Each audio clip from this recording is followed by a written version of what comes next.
In Houston, I'm John Herder. Tuesday, the 23rd day in February. Great as always to have you along, everybody.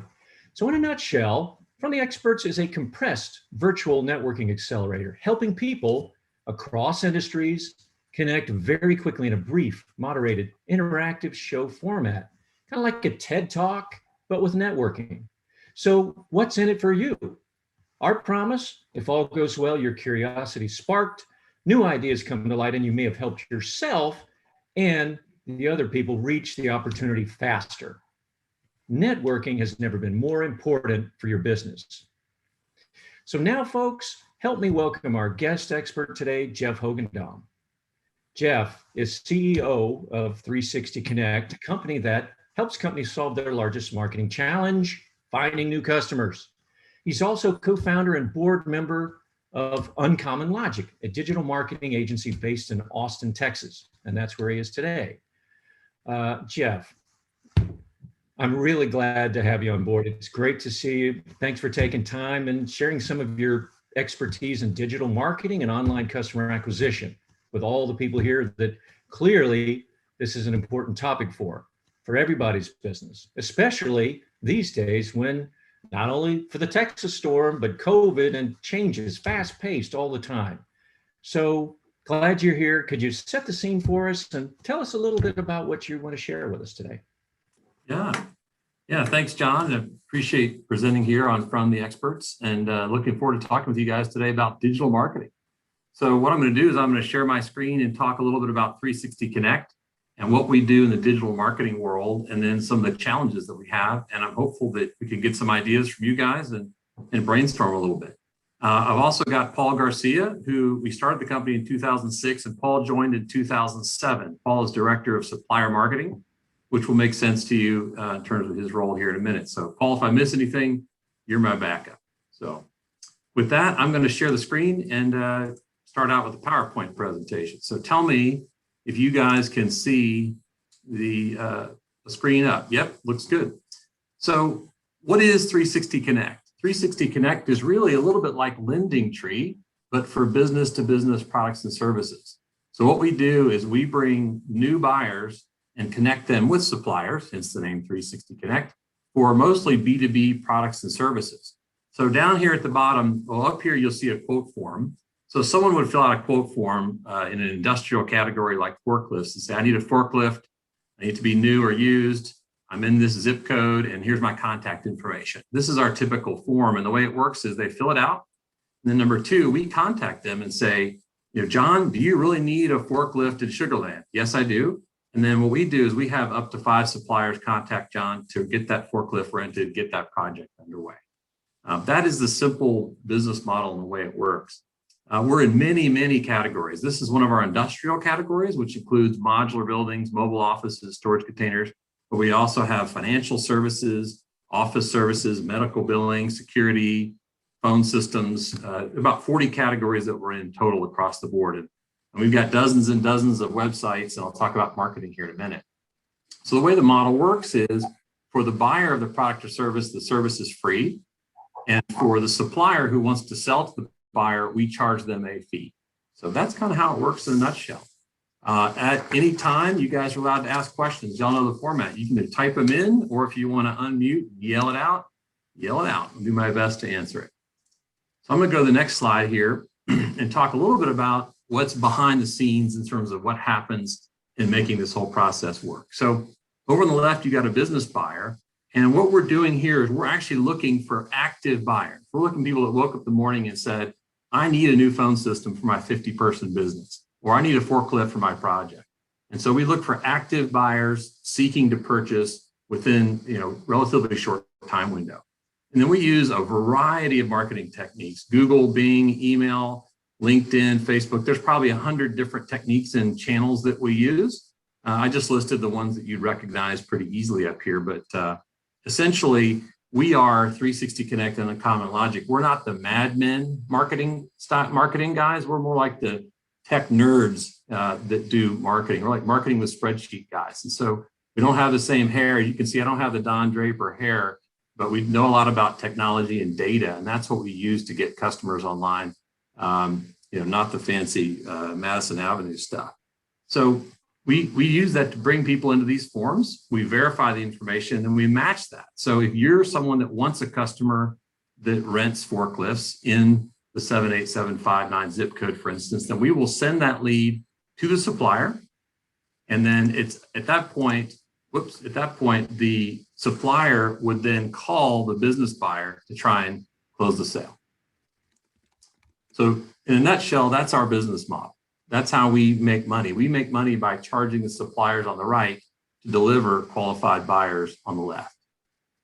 So the challenge is, and the thing I want to talk about with everybody today is our service works only if the suppliers are successful. So we're sending out about 60,000 business-to-business quote requests in those categories per month. We have about 600 lead buyers or suppliers on the right. And if they call and close, they're very happy with our service. If they don't call or don't close, they're not happy with our service. Doesn't matter how good our leads are. So that's one of our big challenges. And so one of the things I was hoping to talk about today in terms of digital marketing and customer acquisition is how can 360 Connect better bring the buyer and supplier together? Because if we can bring them closer together, then they close more, they're happier, they expand, they grow their business, and it's a nice positive cycle. Some clients started with us at $2,000 a month and are now billing $60,000 a month, for instance. And that's what we want. We want clients to be successful and continue to grow using our program. So today what we do is we have a CRM integration up here where we will bring the leads directly into their CRM so they can call right away. And we also provide tools, training, and mystery shop and things like this, essentially best practices on sales. So these are some of the things that we do to help people. There are other things that we do as well that we're working on right now to try and bring into the fold. So I'll go through a few of those.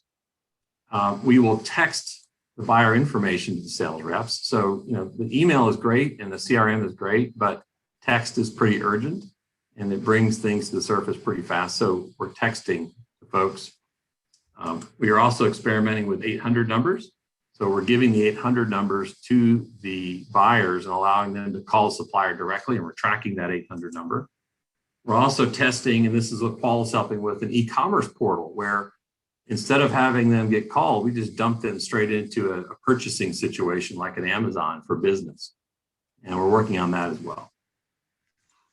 And then two other things, we're also putting in place, this is not in place yet, a 360 Connect driven email campaign where we say, John Herder Forklifts is the best thing ever.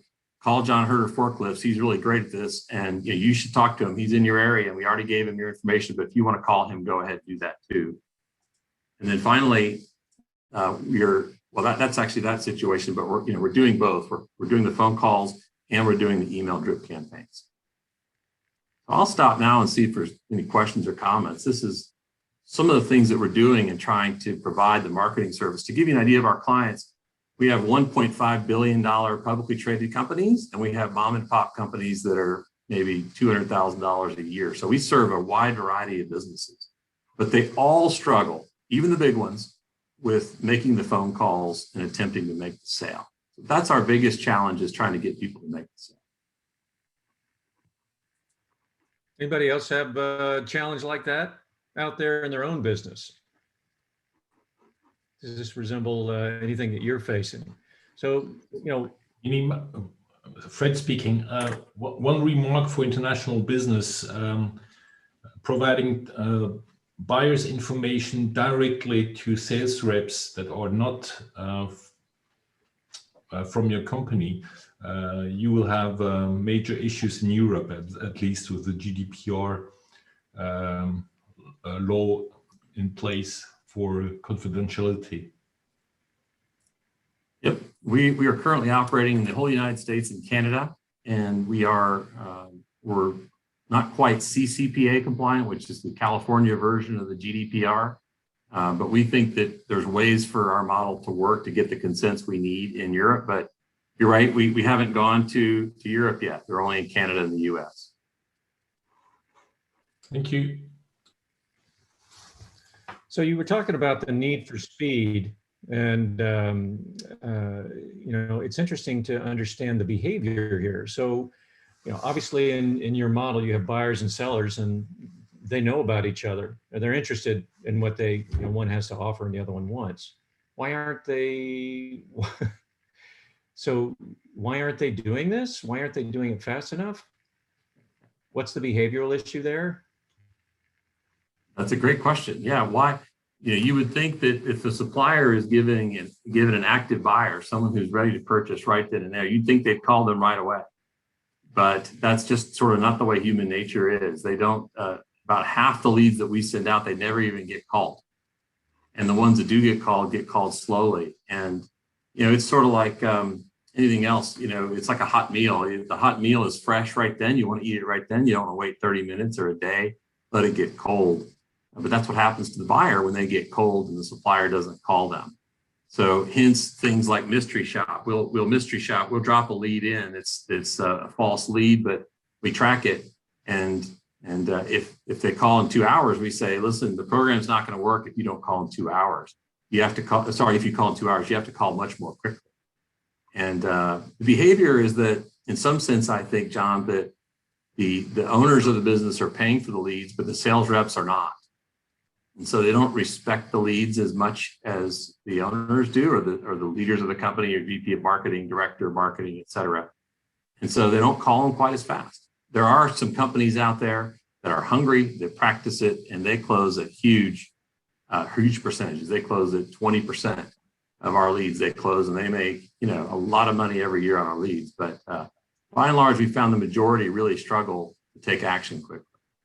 Training, the management, So we've got a question from Scott. He's talking about how do you qualify leads and or improve the quality of those leads? Great question, Scott. The way we qualify the leads is we've got a call center here and in Belize, about 20 people, and we call the leads and we attempt to verify the information. So if you call up and the lead says, Scott Dozier, I need medical billing services help, and we call the lead and it says, this is Scott Dozier and this is my company, and that all matches, we will send the lead out. And we do that usually within underneath 2 minutes. So we're very fast. We call the leads right away and we get them out right away. If we talk to the person, so if we actually reach Scott and we'll say, Scott, tell us about medical billing. How many doctors do you have? And we'll ask a series of questions. We'll augment the information in that lead and then we'll send it out. We're big on quality. In general, we throw out 1/3 of the leads that we receive because they don't meet our quality requirements. So only about 2/3 actually, that start on the left make it over to the guys on the right. So Christina is coming back and she's asking, how do you guys make your money? Is it a percentage of sales, a sign-up fee, and how much is it to join? What's the deal? Yeah, great question, Christina. So we spend money over here in these areas on Google and Bing and all of our marketing areas.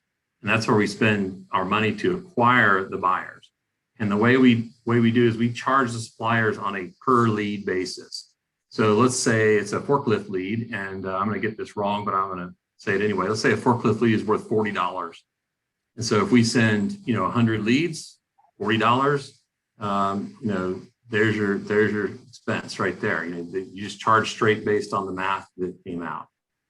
So it'd be $4,000 to that particular client. And so it's only you pay for what you receive, not anything else. It doesn't matter how many you close. However, we are experimenting down here on this e-commerce portal idea that I mentioned. We are experimenting with alternate business models. We're trying to become more innovative because COVID has forced some of our categories. I mentioned office services, coffee, water, ice, things like that. They got killed during COVID. So we've had to make up ground by adding new categories and innovate. There's an innovation session on From the Experts a couple of months ago, which I found was really good. So we've been innovating on many, many ways. So we're actually now have an e-commerce portal, which is more based on the success of the sale. And then we take a piece of that sale. The 800 number is another model. We're thinking about charging for the lead and a phone call. So if your phone rings and you pick it up and it's somebody wanting to buy a forklift or rent a forklift, then we're talking about charging for that phone call as well. Okay, so we've got some different kinds of comments coming in. Here's one. It says, is it correct to assume that you're matching commoditized products and services with consumers who aren't loyal to any one supplier? If so, sales reps should devalue these leads compared to the ones that have higher lifetime customer value potential? Question mark. That's from Matt Bell, if you look a little further down. Or Matt, if you want to, yeah, you got it, Jeff? I got it now, yeah. We sell commoditized stuff as well as highly customized stuff. There are many big brand names in there, but what we're really doing here, and there's a whole other presentation about this we could talk about someday, is we are finding people that are not familiar with the brand already. So if you want to buy a VoIP phone system and you don't know about 8x8 or Nextel or any of these other companies, you don't know who they are. So you're brand agnostic when you start the process. And so our value prop is, if you don't know who you're looking for, we're a great place to start because we will match you with qualified suppliers who can serve you in your area. So then Edar comes over and he says, well, how does a business buyer know about you as a resource? Maybe you or Paul could answer that. Business buyers know about us in terms of our marketing, right? So we, along the lines of all those sort of the marketing nerd part that I talked about, we have a number of marketing techniques, which I can dive into more detail if y'all want to down at some point. But for instance, if you go to Google and you type in office trailer in Dallas, Texas, you will see William Scotsman pull up and you will see PacVan pull up, two big suppliers in the market. You'll also see 360 Connect. It'll say, fill out one quote request and get 5 qualified suppliers contacting you. So we're in the search engines, we're in social, we're in email, we're all over content-rich websites. We are all over the place. That's our job, is to figure out how to find people who are ready to buy.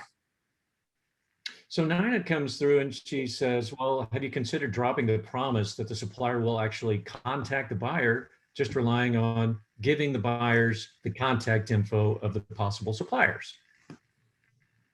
Great idea, Nina. Hello.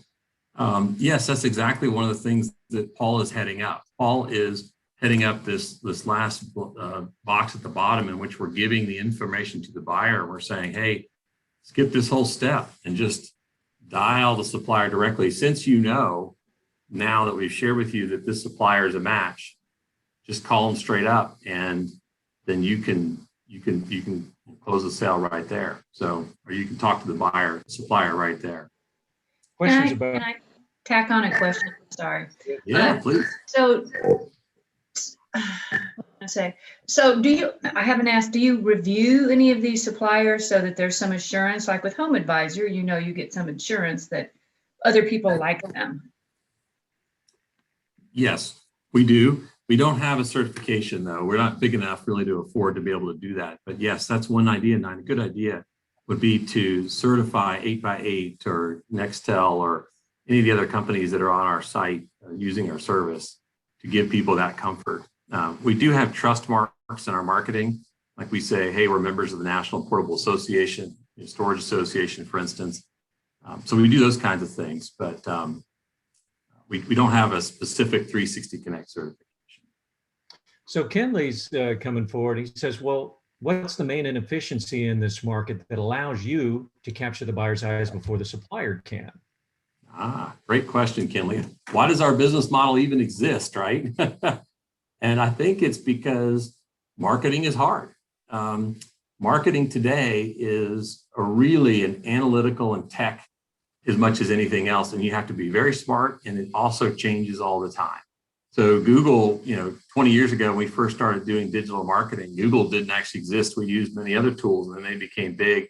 And if you have to, like many industries, you have to stay up with what's current, and it changes every 2 months. And so staying on top, some of these big companies aren't nimble enough to stay up with marketing changes where we are. And we are just very good at what we do.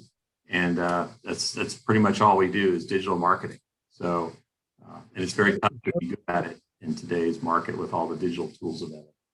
So Joe comes back and he says, well, how does 360 Connect capture the buyer who most likely will perform a Google search to locate a company? How can you do that? It's a great question. We got a whole team that just sits around doing that and thinking about that.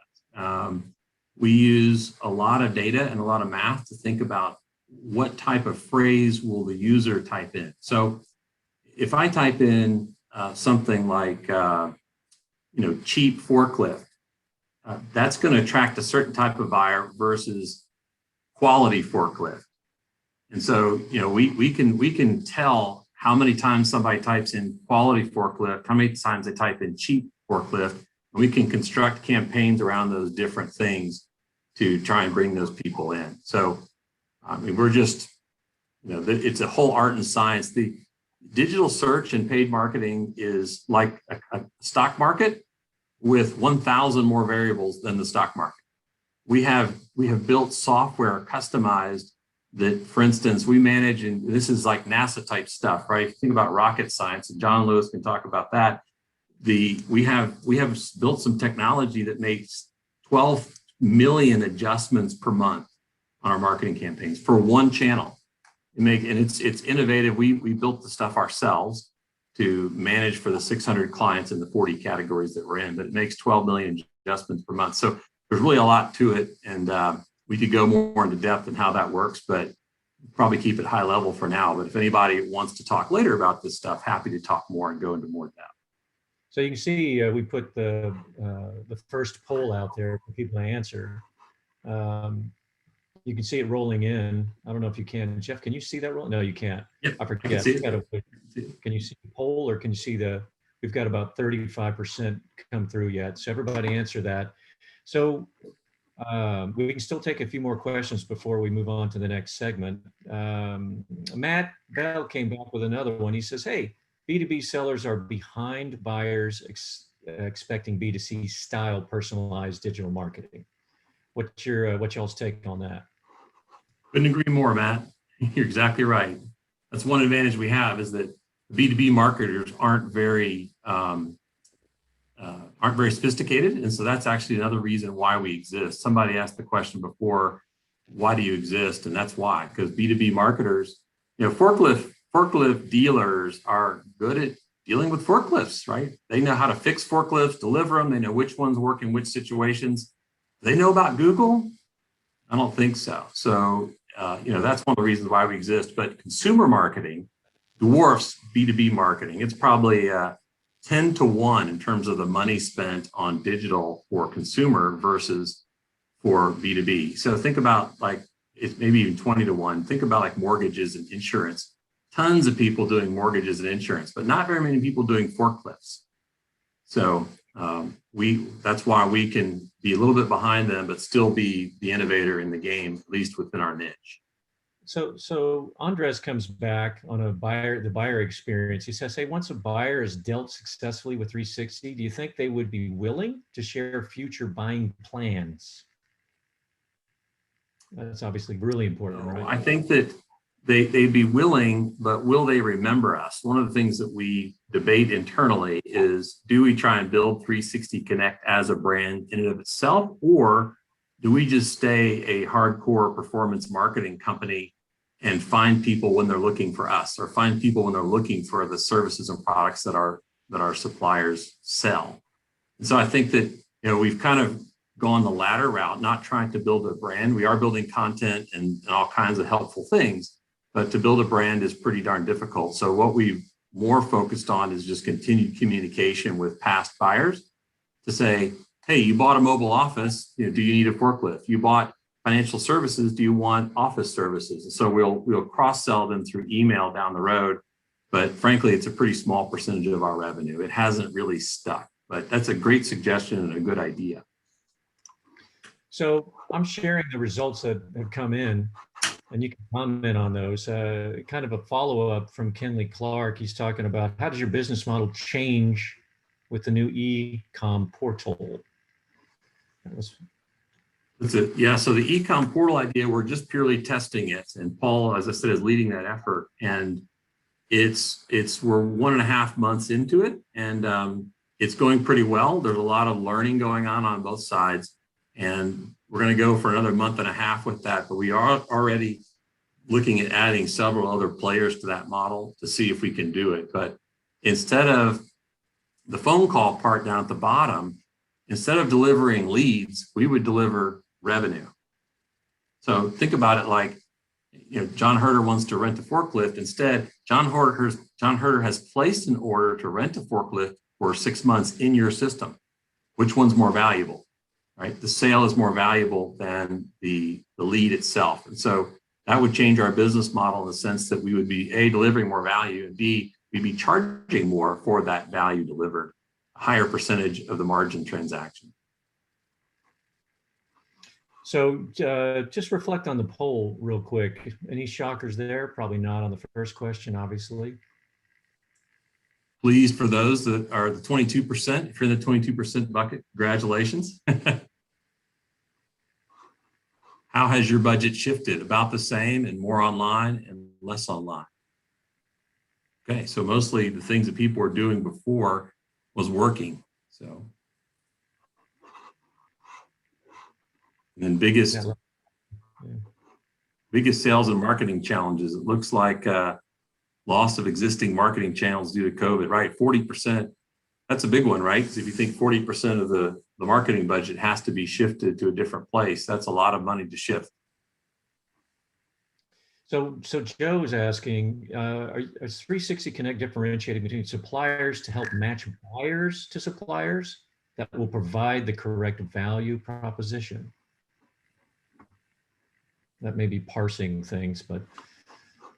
So if I think I understand the question, Joe, you're asking, how are we choosing who gets the lead? Is that the question? Yes. Well, I guess the question I have is if you're doing a search and 5 forklift providers pop up, how do I guess as a supplier now, you've just outlined, you just showed me 5 of my competitors. So how do I really, what I want you to do is show my differentiation between myself and my competitors. So my answer, my retort back may be, well, if they come to my website, I can show better how I'm different than the others. And is your service watering that down? If that makes sense. Right. So the main issue we had when we first started the business was we used to talk about price a lot, Joe. We used to say, have suppliers compete and get the best price. And then it was a winner's curse situation where the supplier that won the deal made no money. They said, well, if I'm not making any money, then why am I buying your leads in the first place? I'm just sort of churning through inventory and generating revenue, but no value. And so we shifted that to say, there's a lot of things to consider when purchasing or hiring someone to do medical billing services for you.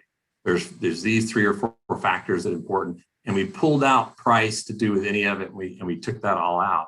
But we don't necessarily differentiate. What we do say is on the phone call, if I'm talking to you on the phone, Joe, and I say, hey, Joe, we're going to match you, you're a buyer, we're going to match you up with 3 voice over IP phone system dealers. They're all very good companies. We've known them for over 5 years. They can all help you. You're not making a bad choice. The question is, what's the right choice for you? Is it price? Is it reliability? Is it features? And we go through that and let them think about the variables of the decision, but we don't sway one way or another the decision. We just try and educate the buyer so that what we're delivering is not just an active buyer, but an active, educated buyer. Okay. Do that through a number of techniques and tactics. Thank you. Okay, so we let's go ahead and close that off, and let's move to the famous FTE Ask and Give. So this is where we ask our illustrious speaker to ask the audience what they can give you and tell them what you're willing to give back. All right. Thank you, John. So I mentioned before that we're in a whole bunch of categories. And here's an example of some of the categories that we are in.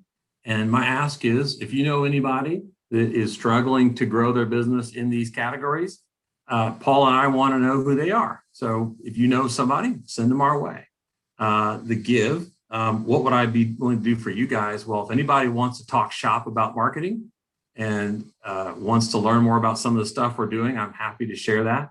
If you're struggling with a particular problem with marketing, I'm happy to talk that through with you a little bit as well. So the door's open, I think, on the give. Thanks, Jeff. We'll come back to some more questions in just a second. But first, I'd like to say today's show is brought to you by our underwriters, Alliance Benefit Group, building retirement plans for your business that work, and IntraPoint, providers of integrated software solutions for continuous operations and emergency response, protecting what you care about most. Thank you both. So now let's roll right into the leads and needs session. This is where, as a group networking, we can meet some of you, you guys get to ask some of your questions, and we're going to learn as a unit. So we have crafted 3 open-ended discussion questions. Gus, if you will, go ahead and drop them in the box so we can all remember them, but you've seen them before. We put them out there the last couple of days. And hey, when it's your turn, ever so briefly, just introduce yourself, your business, along with your take on the question. So here they are. First question for the group: what specific sales and marketing tactics have you been using in the last 9 to 12 months that's working? What's working out there, folks?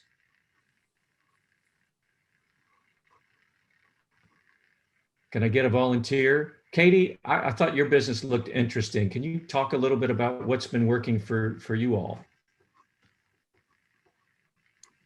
Sure, happy to do that. Our business is, we actually supply anything metal that goes on the outside of your house. So for a lot of people, they think of trim.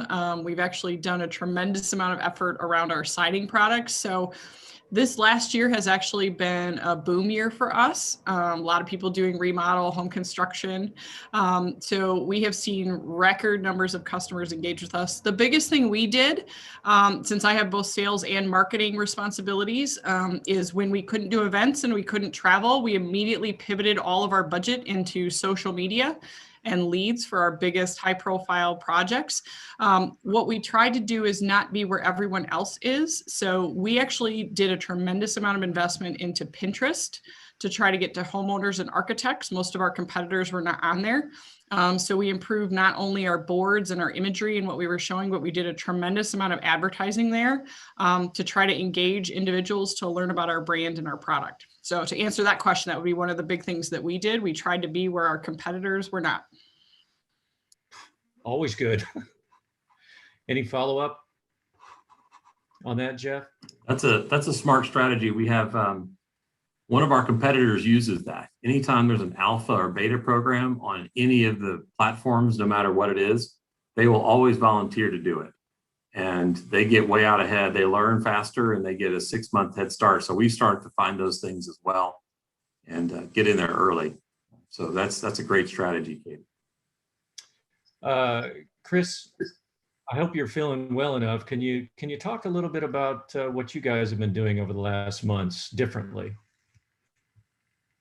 Chris Sekel, you able to talk? I know he's recovering from not only the storm, but COVID. I don't know if you're able to speak or not.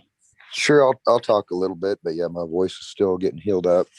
We're having similar challenges. We're looking to take marketing budgets, travel budgets, and allocate them to things similar to this. So this is of interest.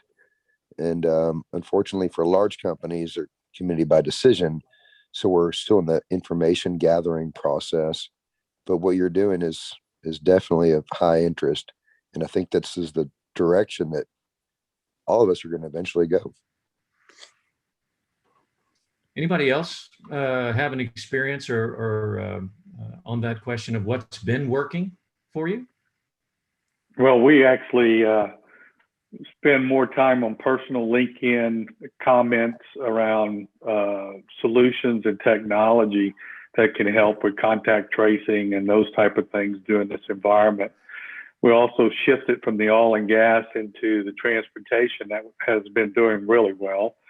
So you build solutions that can help them, a Uber type breakdown solution that if truckers break down, they're able to get quick service providers to them. So you have to kind of pivot looking where you can get that gold nugget. And that's what we've been doing, marketing, personal LinkedIn around how we can help your company. Wade, remind everybody what your business is real quick. ITOT solution is in the oil and gas, was in oil and gas, but we also have a product called ITOT Suites, which is a workflow and form-based solution that goes quick to market. So we do, a lot of different things in being able to build products. and be able to deploy solutions inside the refineries and midstream and upstream. So that's what, that's where our business is. Thank you. So any lessons learned about what not to do, and any adjustments that you've had to make that may have been, that you want to share with anybody else, folks out there? It's the second question. John, I'll jump in. I mean, Matt Bell with Strategic Peace. So we do business and marketing strategy consultancy. So we're seeing quite a lot of, and exclusively for B2B. So we're looking very much at the supplier side that Jeff is connecting the buyers. And hence my comment earlier on that everybody's scrambling to catch up. Digitization has just kind of broken like a wave across, B2B vendors, and it's not going back. I think if people think it's a COVID effect and it's going to somehow rewind, it's not. And the reason is that the buyers are changing, and buyers are expecting more of a B2C type experience. They're expecting to be able to search and research online, make their purchases there. And I think what Jeff's capitalizing on really well is trying to connect suppliers that aren't really putting that information out there very effectively with buyers who are looking for it. And it's a great business model. So congrats on getting that rolling. The biggest mistake we're seeing companies making is random acts of marketing. They are dabbling in a bit of this, dabbling in, let's try some LinkedIn, let's try some Facebook, let's try putting some ads here, let's try some of that. And the problem with that approach is marketing is the long game, it's not the short game. You don't get results overnight. And so if you don't stick with things for 3 or 6 months, you don't really know what's working. It's a game of experiments and optimization. And so they're quickly concluding that they either don't know what they're doing or that certain channels don't work. And so I think the correction to make, and this is where we're guiding our clients, is take your budget and divide it between 2 or 3 things, not 8 or 10 things, and do those things really well. And obviously the strategy is what informs which 2 to 3 things to choose. And I could spend 45 minutes on that, so I won't. But I think that's the big correction: is don't suddenly try to do lots and lots of things. Pick 1 or 2 and try them and do them well. Thanks very much, Matt. So what about things you're going to be doing differently in the future, people? How are you going to continue to acquire clients? Any thoughts out there, things that you're thinking about testing or you're already testing? I can jump in. Paul Garcia here with 360 Connect. I would say the power of texting. Over the last, I'd say 18 months, we've really developed a really strong email marketing system where we've been able to generate on the supplier side between 100 and 150 leads of people that are actively looking for our services, right? And worked really well. But after a while, we saw a decline in lead volume, probably by 15 to 20%. And we said, well, why is that? And I think somewhere along the way that, we're all bombarded by different forms of communication, right?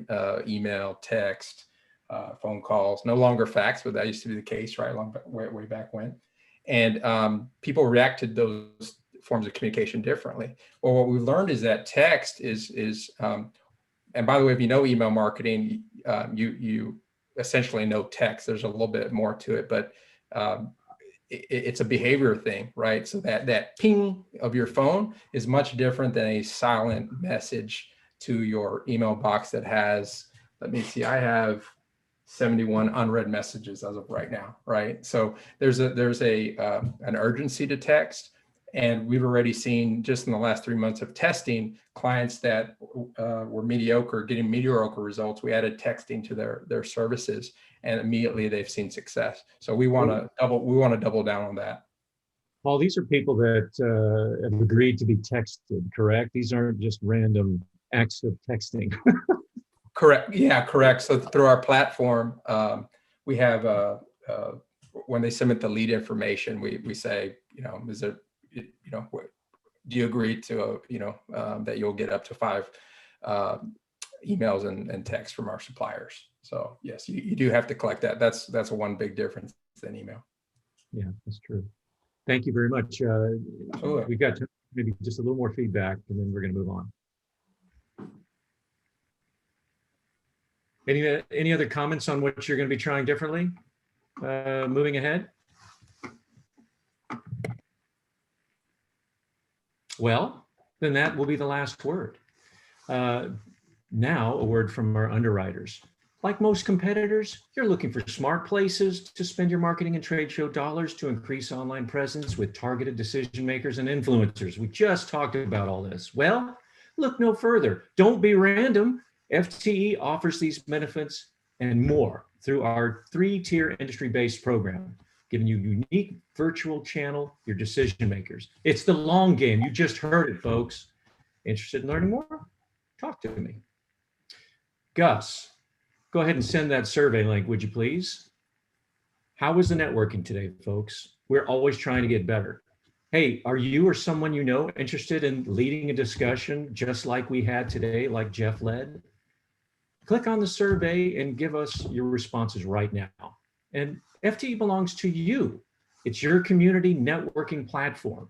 Don't forget, follow up with these folks. Connect the dots after the meeting. You'll get a copy of today's participant list after you complete the 30-second survey. Also, use and share the FTE network with others you want to build your business with. It's easy. Just forward our emails, forward and click on invite connections to our different events. Well, folks, we're out of time. Join us for our next live show and networking events, March 9th. That's 2 weeks from today. Very pleased, Amy Henry, CEO of Unique Ventures, shares their take on what's happening in clean tech and the investments being made to meet ambitious net zero emission targets. Big, big, big deal. On March 23rd, join us for another member-led B2B cross-industry networking session. Those are always great, more like you just had today. Sign up right now on our website, fte.network. Finally, Jeff, thank you very much, and all of you, for making this, hopefully, the smartest 45 minutes of your day. So stay connected and take care, everybody.